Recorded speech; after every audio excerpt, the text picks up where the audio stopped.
Welcome to The Last Breakfast. Please enjoy the video. You start by verifying essentials.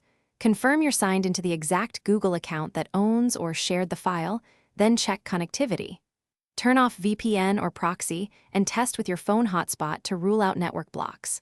Once done, clear browser cache or open an incognito window. Make sure your PC clock is accurate to the minute because OAuth tokens fail when time is off. These initial steps remove the most common, immediate blockers so you can proceed.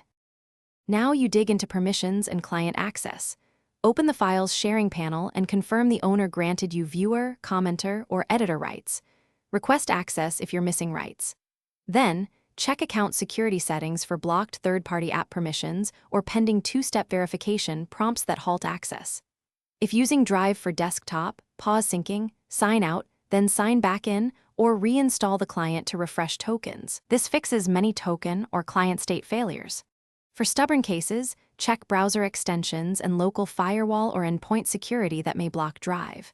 Google.com, disable extensions one by one and permit the site in your firewall. If access still fails, ask the owner to reshare the file or use Google Takeout to export data. Try a different Google account or another device to isolate the issue. If nothing works, note any error codes, wait 10 to 15 minutes for propagation, then contact the owner or Google support with those details. Thanks for watching. If this was helpful, leave a like and consider subscribing. See you next time.